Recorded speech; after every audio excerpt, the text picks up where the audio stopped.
Hey guys, मेरा नाम है देव और आज हम लोग सुनेंगे एक छोटी सी कहानी अकबर और बीरबल की। तो चलो स्टार्ट करते हैं। इस कहानी की नाम है संसार में सबसे बड़ी चीज़। ठीक है ना। तो एक बार की बात है कि बीरबल दरबार में मौजूद नहीं थी। इसी बात का फ़ायदा उठाकर कुछ मंत्रीगण बीरबल के खिलाफ महाराज अकबर के कान भरने लगे। उनमें से एक कहने लगा कि महाराज, आप केवल बीरबल को ही हर जिम्मेदारी देते हैं और हर काम में उन्हीं की सलाह ली जाती है। इसका मतलब ये है कि आप हमें अयोग्य समझते हैं। मगर ऐसा नहीं है महाराज, हम भी बीरबल जितने ही योग्य हैं। महाराज को बीरबल बहुत ही प्रिय थे। वो उनके खिलाफ कुछ नहीं सुनना चाहते थे, लेकिन उन्होंने मंत्रीगणों को निराश न करने के लिए एक समाधान निकाला। उन्होंने उनसे कहा, ठीक है, मैं तुम सभी से एक प्रश्न का जवाब चाहता हूँ, मगर ध्यान रहे कि अगर तुम लोग इसका जवाब ना दे पाए तो तुम सबको फांसी की सज़ा सुनाई जाएगी।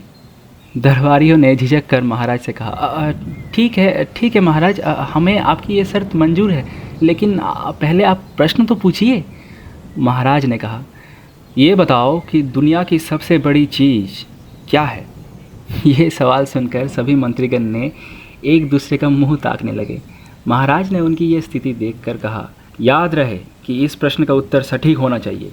मुझे कोई भी अटपटा सा जवाब नहीं चाहिए। इस पर मंत्रीगण ने राजा से इस प्रश्न का उत्तर देने के लिए कुछ दिनों की मोहलत मांगी। राजा भी इस बात के लिए तैयार हो गए। महल से बाहर निकलकर सभी मंत्रीगण इस प्रश्न का उत्तर ढूंढने लगे। पहले ने कहा कि दुनिया की सबसे बड़ी चीज़ भगवान है, तो दूसरे ने कहा कि नहीं, दुनिया की सबसे बड़ी चीज़ भूख है। तीसरे ने दोनों के जवाब को नकार दिया और कहा कि देखो, भगवान कोई चीज़ नहीं है और भूख को भी बर्दाश्त किया जा सकता है। इसलिए राजा के प्रश्न का उत्तर इन दोनों में से कोई नहीं है। धीरे धीरे समय बीतता गया और मोहलत में लिए गए सभी दिन भी गुजर गए। फिर भी राजा द्वारा पूछे गए प्रश्न का जवाब न मिलने पर सभी मंत्रीगणों को अपनी जान की फिक्र सताने लगी।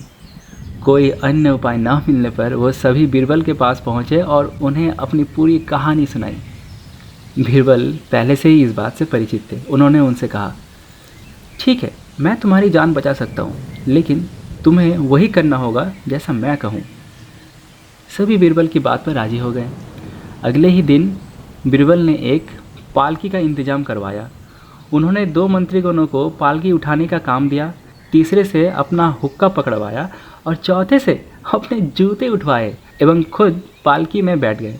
फिर उन सभी को राजा के महल की ओर चलने का इशारा दिया कि चलो, राज दरबार में ले चलो।